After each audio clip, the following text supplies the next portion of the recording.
In the spring of 2014, we recorded FoodTalks at the National Farm to Cafeteria Conference in order to capture stories of farm to school in action in communities across the country.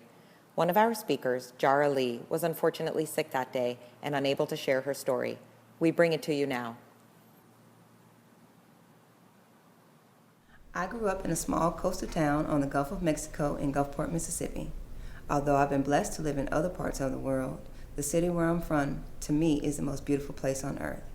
It is this belief that continues to drive me to be of service to others in an attempt to change the world one child at a time. Being of service to others was instilled in me at a young age. I was raised by my grandmother, who devoted 50 years of her life to the food service industry, as the head chef of the White Cap restaurant and as a head cook with the Harrison County Head Start program. My grandfather, who was a cab driver, and my mother, who was employed by the United States Air Force for 30 years in the self-sustained community of North Gulfport, where there was always fresh produce from a backyard garden and seafood fresh from the Mississippi Sound. I attended many Eastern Star and Good Deeds meetings with my grandmother, where I learned how to be of service to others and how to always contribute something positive to our community. We all know this can be difficult at times, but we continue on for the betterment of others. Food has always been a passion for me, from the rooter to the tutor, as they say in my home state. My first job ever was in a military kitchen, learning to cook for hundreds of people when I was 13 years old in Mount Vergine, Italy. At 19, I received my culinary arts certificate and worked various jobs along the Gulf Coast in the food service industry. Working the back and front of a typical restaurant was an eye-opener, and I began to lose interest in the career path that I had chosen. Witnessing how cooks were encouraged to use old food scraps to create fresh dishes became a concern for me.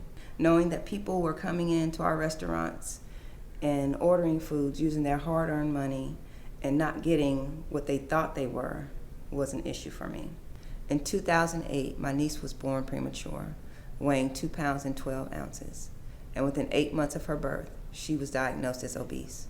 She was being formula fed and ate the cereal that most babies are given through the WIC program. We had no idea that what she was being fed was causing her to gain weight faster than average. This experience with obesity and my passion for food led me to pursue a degree in nutrition science. I was concerned as to how the quality of food was affecting our health.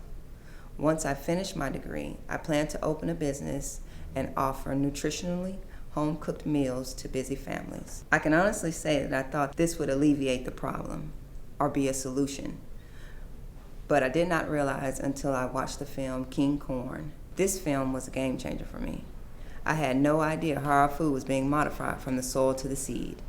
Not only did the film give me a perspective on the quality of food we were being offered, it also brought about revelations as to why so many of my family members had relinquished their land and left the farming industry.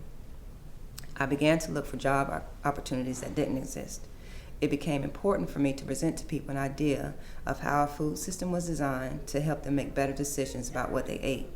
I wanted to educate as many people as I could about how to make healthier food choices. Then one day, there it was, FoodCorps. I had never heard of it, but it piqued my interest just from the name.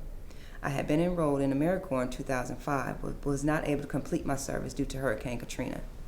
FoodCorps for me is a perfect opportunity to continuously engage with civic groups and community leaders to help empower the community. When I was accepted into FoodCorps, I truly had no idea of the scope of how many people were involved in the movement to change the food industry.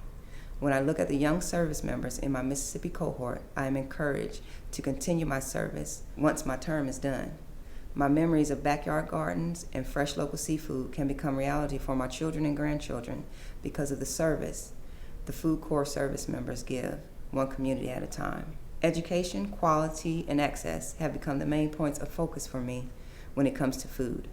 My service to my community continues to be a lifelong commitment. I am honored to be considered a colleague of each and every one of my fellow service members because they are genuine and true in their commitment of providing education and access to healthier foods to each community that we serve. Regardless of when my service terms end, I will continue to grow with FoodCorps.